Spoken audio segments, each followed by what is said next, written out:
నాలో క్రీస్తునందు ప్రియ సోదరి సోదరులరా, మరి యొక్క శ్రేష్టమైన సమయంలో ఈ రీతిగా దేవుని వాక్యాన్ని ధ్యానించటానికి దేవుడిచ్చిన ఈ మహా కృపకై ఆయనకి కృతజ్ఞత స్తుతులు చెల్లిస్తున్నాను. సోదరులరా, యోహాను సువార్తను మనం ధ్యానం చేస్తున్నాం. సమయం దేవుడు మనకు అనుగ్రహించిన కొలది ఈ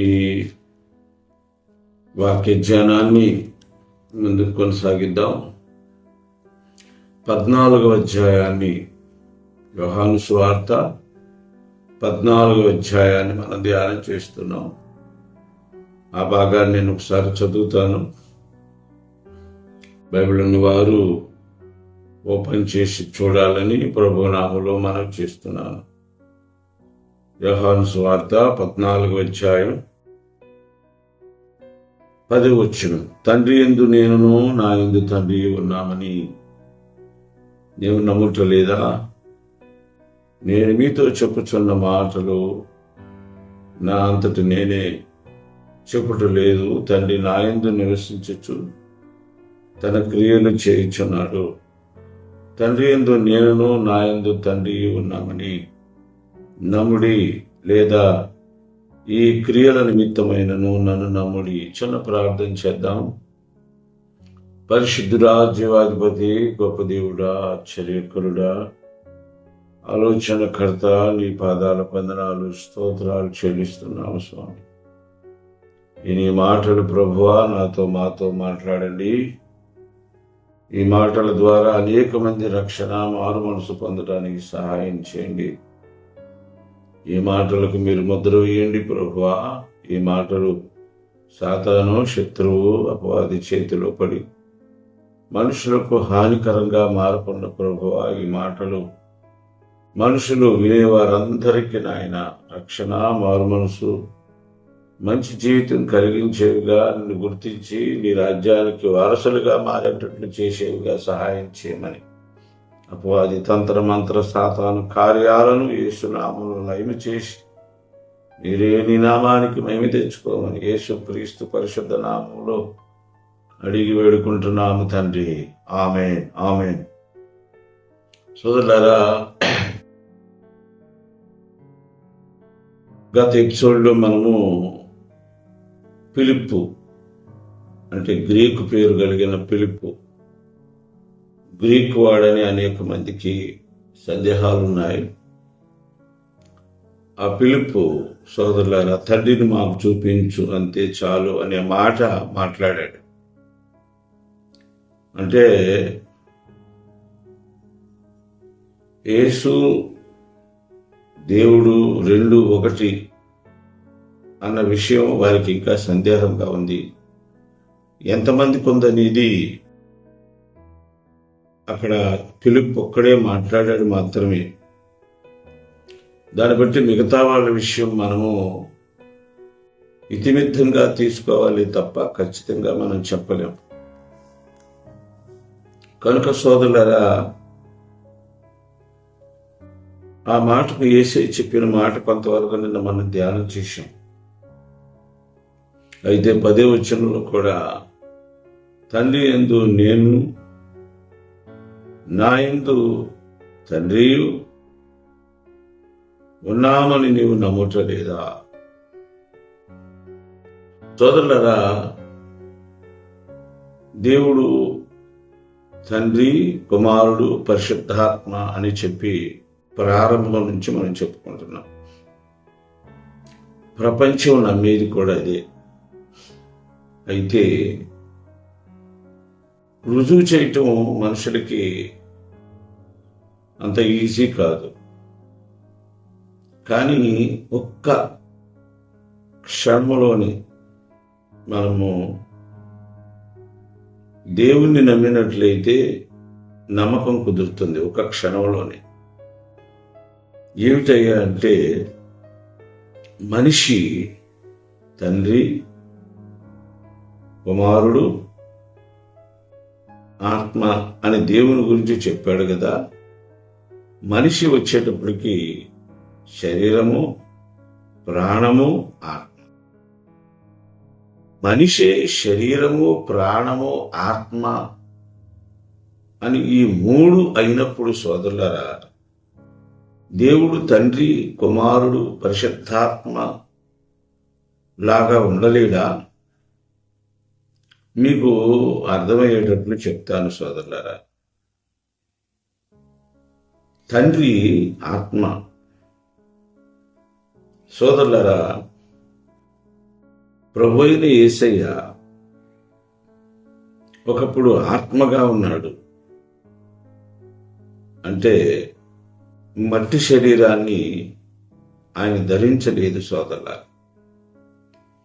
మట్టి శరీరాన్ని ఎందుకు ధరించలేదంటే, మనకు ఆదికాండం మొదటి వచనంలోనే కనబడుతుంది, భూమి నిరాకారముగా శూన్యముగా ఉంటుంది. అంటే ఎంత ఆకారాన్ని మనిషి కలిగినా, ఎంత సౌందర్యవంతురాలుగా అమ్మ కడుపులో నుండి జన్మించి, సోదరులారా, ఆమె ఆ తర్వాతి కాలములో లేక అతడు ఆ తర్వాతి కాలంలో ఎంత సౌందర్యంగా తనను తాను మార్చుకున్నా, లేదా ఎంతటి పరాక్రమశాలి అయినా, బలవంతుడైనా, సోదరులారా, ఒకరోజు రానే వస్తుంది వారి సౌందర్యం పాడైపోవటానికి, వారి తనువు చాలించటానికి. సోదరులారా, పగలుగుండి రాత్రి వచ్చి తెల్లవారేటప్పటికి నిన్నటి దినం ఎలాగ గతించిపోతుందో, నిన్నటి దినానికి ఎలాగున మరణం సంభవించిందో, అలాగే ప్రతి మనిషి, అంటే ముఖ్యంగా శరీరములో జన్మించిన ప్రతి మనిషి కాలములో కలిసిపోవలసిందే. అంటే మట్టికి మరణం ఉంది సోదరులారా, మట్టికి మరణం ఉంది. అందుకే భూమి నిరాకారముగా శూన్యముగా అనే మాట మనం ప్రారంభంలో చదువుతున్నాం. కుమారుడు ఎలా అయ్యాడు దేవుడు అంటే, మహిమతో మట్టిని కలిపి మనిషిని చేసిన దేవుడు, మహిమతో మట్టిని కలిపి మహిమను మనిషిగా చేసిన దేవుడు, సోదరులారా, మనిషి నశించిపోకూడదని, మనిషి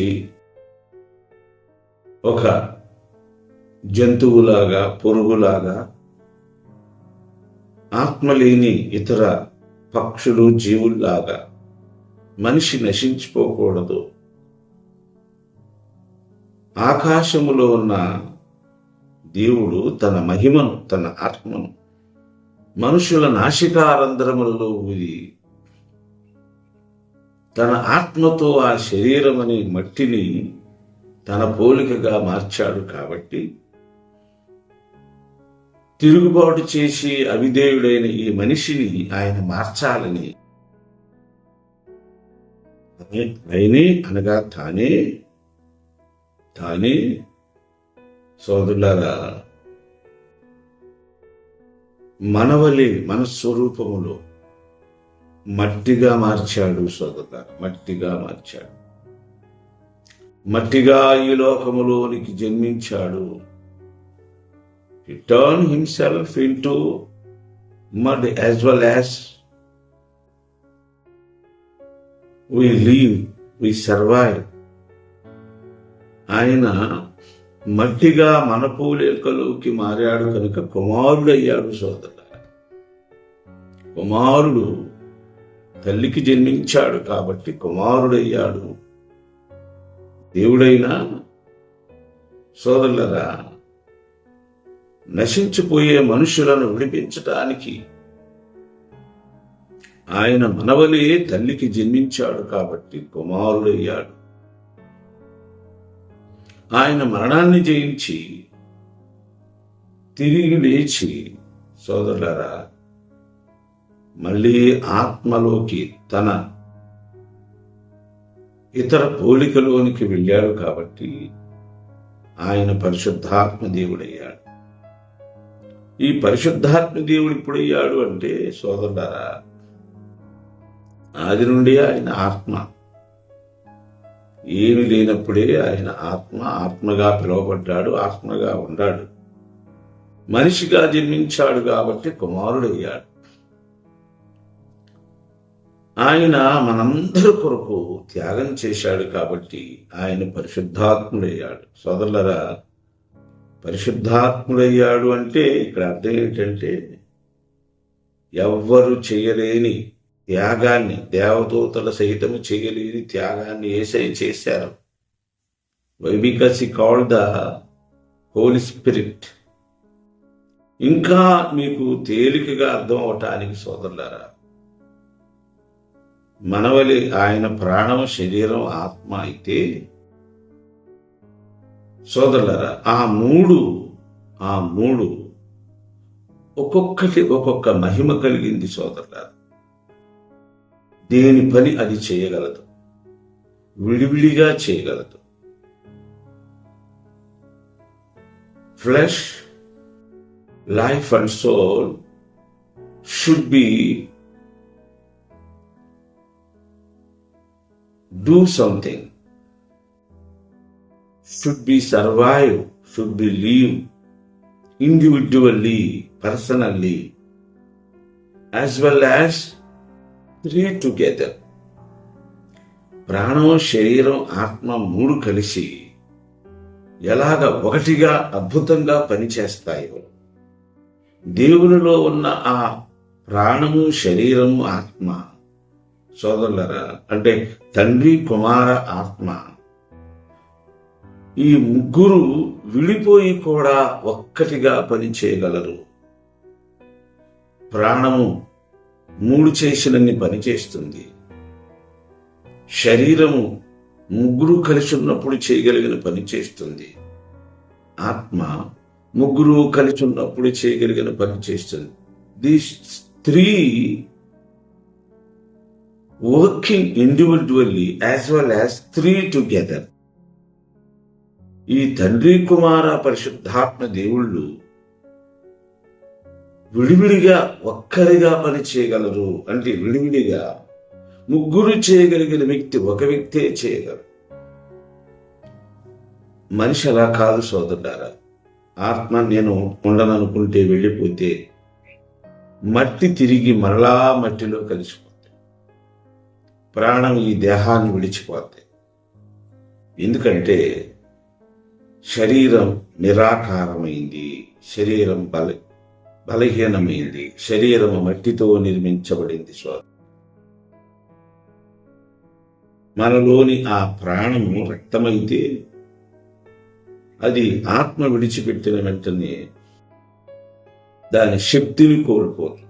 ఇట్స్ లైక్ ఎ జనరేటర్. ఒక జనరేటర్ ఎలా పనిచేస్తుందో సోదర, ఇంధనం ఆయిల్ ఉన్నంతసేపు, ఆయిల్ లేకపోతే జనరేటర్ పనిచేయదు, జనరేటర్ లేకపోతే ఆయిల్ పనికిరాదు. అలాగే సోదరులారా ఆత్మ లేకపోతే మన శరీరము పని చేయదు, మన ప్రాణము పని చేయదు. కానీ దేవుడు అలా కాదు. ఆత్మ పని చేస్తుంది, కుమారుడు పని చేస్తాడు. సోదరులరా పరిశుద్ధాత్ముడు పని చేస్తాడు, తండ్రి పని చేస్తాడు, కుమారుడు పని చేస్తాడు, ఆత్మ పని చేస్తుంది. These three personalities working individually as well as the Father, Son and Spirit. ఈ ముగ్గురు ఒంటరిగా పని చేయగలరు, కలిసి పని చేయగలరు, కలిసి ఉండగలరు. సోదరులారా విడిపోయి వారి ఉద్దేశాలు నెరవేరుస్తారు. కానీ వీళ్ళు ముగ్గురు కాదు సోదరులారా. మనం ఎలా ప్రాణం, శరీరం, ఆత్మ ఆయన కూడా తండ్రి, కుమార, పరిశుద్ధాత్మలు ఒక్కరే. ఆ మూడు కలిస్తేనే దేవుడు సోదరులారా. తండ్రి, కుమార, పరిశుద్ధాత్మలు ఒక్కడే. ఆయనే దేవుడు. ఆయనే ప్రభు అయిన యేసయ్యగా ఈ లోకంలోనికి వచ్చాడు సోదరులారా. ఆ సందేహం వెలుపుకి నివృత్తి చేస్తున్నట్లుగా మనకు అనిపిస్తుంది సోదరులారా. తండ్రి యందు నేనును, నా యందు తండ్రి ఉన్నామని నీవు నమ్ముటలేదా? నేను మీతో చెప్పుచున్న మాటలు నా అంతటి నేనే చెప్పుటలేదు. తండ్రి నా యందు నివసించుచు తన క్రియలు చేయుచున్నాడు. దేవునికి స్తోత్రం. హల్లెలూయా. నేను ఆయన ఏకంగా ఉన్నాను. ఆయన నేను వేరుగా లేను. నాలో ఆయన ఉన్నాడు అని చెప్పి ఆయన స్పష్టం చేస్తున్నాడు సోదరులారా. నేను మీతో చెప్పుచున్న మాటలు నా తండ్రి నివసించుచు తన క్రియలు చేయుచున్నాడు. తండ్రి యందు నేనును, నా యందు తండ్రి ఉన్నామని నమ్ముడి, లేదా ఈ క్రియల నిమిత్తమైనను నమ్ముడి. సోదరులారా, మనం ప్రాణం, శరీరము, ఆత్మ అయినంత మాత్రాన మనము దేవుళ్ళం కాలేంగా, దేవుడు అనబడంగా. ఇలాగా ఎందుకు అనబడం అంటే సోదరులారా, మనము దేవుడు చేసిన క్రియలు చేయలేము. మనము దేవుడు చేసిన క్రియలు చేయలేము. మనము తండ్రి, కుమార, పరిశుద్ధాత్మలు విడివిడిగా నశించిపోకుండా బ్రతికున్నట్లుగా ఉండలేము సోదరులారా. మనము ముగ్గురుగా విడిపోయి మన వారిని గాని, లోకాన్ని గాని, మన పరిస్థితులు, మన పనులు గాని చక్క పెట్టుకోలేము. But God could do like that. దేవుడు చేయగలడు. దేవుడు చేయగలడు సోదరులారా. అందుకే అంటున్నాడు, నా మాటల ప్రకారం మీరు నమ్మకపోయినా తండ్రి యందు నేనును, నా యందు తండ్రి ఉన్నామని నమ్ముడి, లేదా ఈ క్రియల నిమిత్తమైనను నమ్ముడి. ఈ క్రియల నిమిత్తమైన మానవ సహజమైన జ్ఞానం కలిగిన మీరు నన్ను నమ్మలేరు. యు కెనాట్ అండర్స్టాండ్ మీ. అసలు మీరంటే మీకే జ్ఞానం లేదు. తల్లి గర్భంలో నుంచి బయటకు వచ్చిన తరువాత మనకు ఊహ తెలిసి చేసే క్రియలు తప్ప మునుపు ఎక్కడున్నామో మనకు తెలియదు సోదరులారా. How we formed in the womb of mom we cannot know. తల్లి గర్భంలో మనం ఎలాగున్నా పిండముగా ఉత్పత్తి అయ్యామో మనకు తెలియదు. ఇప్పుడైతే సైన్స్ చాలా డెవలప్ అయింది కాబట్టి దానికి సంబంధించిన అత్యాధునిక పరికరాలతో గర్భములో ఏం జరుగుతుందో కూడా స్కాన్ చేసి చెప్తున్నారు. వాళ్ళు ఏం జరుగుతుందో చెప్పగలరు కానీ దేవుడు చేసే ఆ కార్యాన్ని చేయలేరు సోదరులారా. కనుక మన గురించి మనకే తెలియదు. మనం ఎక్కడి నుంచి వచ్చామో, ఎక్కడికి వెళ్తామో, what will be the next, and what will be the next minute, and what will be the tomorrow, and what will be happen to our home and family.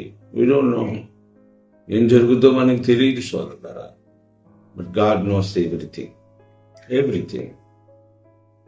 ఆయన నిన్న, నేడు నిరంతరం ఏకరీతిగా ఉంటాడు. నిన్నటి సంగతి ఆయనకి తెలుసు, నేటి సంగతి ఆయనకి తెలుసు, రేపటి సంగతి కూడా ఆయనకి తెలుసు సోదరులారా. కనుక ఆయన ముగ్గురు వ్యక్తులుగా, ఇండివిజువల్గా, వ్యక్తిగతంగా అద్భుతం చేయగలరు సోదరులారా.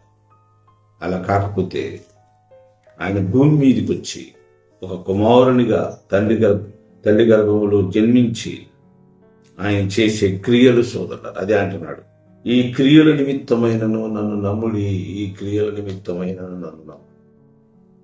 Because of my deeds what performed by my self, you believe in me, trust in me. నేను చేస్తున్న క్రియలను బట్టి అయినా మీరు నన్ను నమ్మండి. ఎలా నమ్మాలంటే నేనే ఆ తండ్రిని అని, నేనే ఆ తండ్రిని, నేను ఆయన ఏకమై ఉన్నామని, నేను ఆయన వేరువేరుగా లేమని, నేను చేస్తున్న క్రియలను బట్టి నమ్మండి. Abnormal, incredible, impossible things happened because he performed them. అద్భుతాలు జరిగినాయి, ఆశ్చర్యకార్యాలు జరిగినాయి సోదరులు. ఎందుకంటే ఆయన చేశారు కాబట్టి. 12వ వచనం, నేను తండ్రి యొద్దకు వెళ్ళుచున్నాను కనుక నేను చేయు క్రియలు నా యందు విశ్వాసం ఉంచువాడును చేయను. వాటికంటే మరి గొప్పవి అతడు చేయనని మీతో నిక్షేమగా చెప్పుచున్నాను. దేవునికి స్తోత్రం. Hallelujah. Confusion start again. We push back into confusion again. మళ్ళీ మనము తారుమారులోనికి నెట్టబడ్డాం సోదరు. అనుమానానికి, సందేహంలోకి నేనే తండ్రిని అంటున్నాడు, నేను తండ్రి యొద్దకు వెళుతున్నాను అంటున్నాను. సోదరులారా, నేను అంతకుముందే చెప్పాను, ఆత్మ చెప్పుచున్న మాట చెవులు కలిగిన వాడు వినుగాక. ప్రభువైన యేసయ్య శరీరములో ఉన్నంతకాలము కుమారుడే. Until he survived in the mud, he was called the Son. మనం శరీరములో ఉన్నంత కాలము సోదరులారా, మన తల్లిదండ్రులకు మనము కుమారులమే. We are the sons and daughters of our father and mother. శరీరం విడిచిపెట్టిన తరువాతే మనం ఆత్మ అవుతాము, మహిమ శరీరాన్ని అవుతాము. సోదరులారా, అనేక జనములకు తండ్రులు అవుతాం. ఏమండి, దేవుడు కూడా సమస్త సృష్టిని సృష్టించిన తరువాతనే ఆయన మనకు తెలుసు. Before we cannot know who is he. ఇదంతా చేశాడు కాబట్టి ఇప్పుడు మనం దేవుడని పిలుస్తాం. చేయకపోతే మనం ఎక్కడ ఉంటామో ఆయన ఎక్కడ ఉంటాడు కదా. అలాగే సోదరులారా, ఒక కార్యం చేస్తేనే దానిలో అతను ఎక్స్పర్ట్ అంటారు. మంచి చేస్తే మంచివాడని, చెడు చేస్తే చెడ్డవాడని, నీతి కార్యాలు చేస్తే నీతిమంతుడని, చెడ్డ కార్యాలు చేస్తే చెడ్డవాడని, దుష్ట కార్యాలు చేస్తే దుష్టుడని సోదరులారా మనం అంటూ ఉంటాం కదా. అంతే ఇది కూడా. ఆయన శరీరములో మరియమ్మకు పుట్టిన అప్పటికి 40 సంవత్సరాలు కూడా లేవు, 33 సంవత్సరాలు లేక 34 సంవత్సరాల యవనస్తుడు సోదరులారా. ఇవి నాట్ మిడిల్ ఏజ్. ఆయన మధ్య వయస్కుడు కూడా కాదు. He was very young man. కుర్రవాడైనప్పుడు కుమారుడు కాకుండా ఒక స్త్రీకి భర్త అవుతాడా? సోదరులారా, ఆయన త్యాగం చేయబోతున్నాడు. Is going to sacrifice. ఎలా చేయబోతున్నాడంటే తన ప్రాణాన్ని పెట్టి చేయబోతున్నాడు. ఎవరు చేస్తారు త్యాగం? తండ్రే కదా. సోదరులారా, త్యాగం చేసిన వాడిని ఎవరినైనా మనము ఒక 10 రూపాయలు సహాయం చేస్తే, ఒక పూట భోజనం పెడితే, ఏదైనా మేలు చేస్తే, మనకంటే చిన్నవాడిని నా తండ్రి స్థానంలో ఉన్నావురా, నా తండ్రి స్థానంలో ఉన్నావమ్మా అని చెప్పి మనము అసంబద్ధం కానీ అనాలోచన కానీ ఆ మాటను అవతల వారి వయస్సును చూడకుండా మాట్లాడతాం సోదరు. ఆ మాటకొస్తే యేసయ్య అంటాడు, ఒకరోజు తల్లి యేసయ్యని చూడటానికి వచ్చినప్పుడు, అయ్యా మీ అమ్మ వచ్చారు మిమ్మల్ని చూడటానికంటే, ఆయన అంటాడు, ఎవరు నా తండ్రి, ఎవరు నా తల్లి? పరలోకమందున నా తండ్రి చిత్తం చేసేవాడే నా తల్లి, నా తండ్రి. దేవునికి స్తోత్రం. Hallelujah. What a wonderful word it was. సోదరులారా, మంచి చేసేవారిని తండ్రి అని పిలుస్తారు, తల్లి అని పిలుస్తారు. మేలు చేసిన వారిని తండ్రి అని పిలుస్తారు, తండ్రి అని పిలుస్తారని యేసయ్య మాటల్లో అర్థం క్లిస్టర్ క్లియర్గా మనకు అర్థం. ఇప్పుడు ఈయన నా తండ్రి ఎందుకు వెళుతున్నాను అన్నాడంటే, తండ్రి స్థానములో సర్వలోకం కొరకు ప్రాణం పెట్టబోతున్నాడు సోదరులారా, తండ్రి స్థానంలో. అందుకని మనం ప్రార్థన చేసేటప్పుడు, నా తండ్రి, నా కొరకు ప్రాణం పెట్టిన నా ప్రభువా, నా తండ్రి, నా యేసు అని మనం ప్రార్థన చేస్తాం సోదరుడా. వై? బికాస్ ఈ సాక్రిఫైస్డ్ ఫర్ అస్. మన కోసం ఆయన మరణించాడు కాబట్టి, త్యాగం చేశాడు కాబట్టి. కనుక సోదరులారా, శరీరం విడిచిన వెంటనే అతడు తన స్థానంలోనికి వెళ్ళిపోబోతున్నాడు. It means as well as how he was in ancient days. ఆ పూర్వకాలంలో ఆయన ఎలా ఉన్నాడు, ఏమంటాడు? నిన్న నేడు నిరంతరం ఏకరీతిగా ఉన్నాడంట. ఆయన మారుడు సోదరులారా. తండ్రికి మార్పు లేదు. మళ్ళీ తిరిగి యథాస్థానంలోకి వెళ్ళిపోతాడు. అంటే తండ్రిగా ఉన్నాడు, ఇప్పుడు మళ్ళీ తండ్రిగానే తిరిగి వెళ్ళిపోతున్నాడు. అందుకే నా తండ్రి యొద్దకు నేను వెళ్తున్నా అనే మాటలు ఆయన సంబోధించాడు. నా యందు విశ్వాసం ఉంచువాడు చేయను గనుక నేను చేయి క్రియలు నా యందు విశ్వాసం ఉంచువాడు చేయను, వాటికంటే మరి గొప్పవి అతడు చేయనని మీతో నిశ్చయముగా చెప్పుచున్నాను. దేవునికి స్తోత్రం. హల్లెలూయా. ఏమండి, తల్లిదండ్రులు ఈ లోకాన్ని విడిచిపెట్టి వెళ్ళిపోయేటప్పుడు, అయ్యా నీకు 1 ఎకరం పొలం, నీకు 1 ఇల్లు, నీకు 1,00,000 రూపాయలని ఆస్తులు ఇచ్చి వెళ్తారు. యేసయ్య కూడా వాడబారని ఆస్తి ఇచ్చాడు. నా యందు విశ్వాసం ఉంచండి, ఇదిగో నా వలె గొప్ప కార్యాలు చేస్తారు, నన్ను మించిన కార్యాలు చేస్తారు అంటారు కదా. నాకంటే గొప్పవాడు రా నా కుమారుడు, నా కుమారుడు. కొంతమంది మంచి గొప్ప కార్యాలు చేసినప్పుడు తండ్రిని మించిన వాడు రా అంటే, యేసయ్య నిన్ను నన్ను ఎలా ఉండాలి అని కోరుకుంటున్నాడు తెలుసా? తనను మించిన వాని వలె త్యాగంలో, అద్భుతంలో, ప్రేమించటంలో, క్రియలు చేయటంలో, పరిచర్య చేయటంలో తనను మించిన వారి వలె ఉండమన్నాడు. నాకంటే ఎక్కువ క్రియలు చేస్తారు అంటే ఏమిటి? వారు చేసే క్రియలే వారికి ఆస్తి. యాకోబుకు 12 మంది కొడుకులైతే లేవీనికి యాజకత్వం మాత్రం ఇచ్చాడు. సోదరులారా, యాజకత్వం చేసుకొని బతుకు. అవును ప్రియ సోదరి సోదరులారా,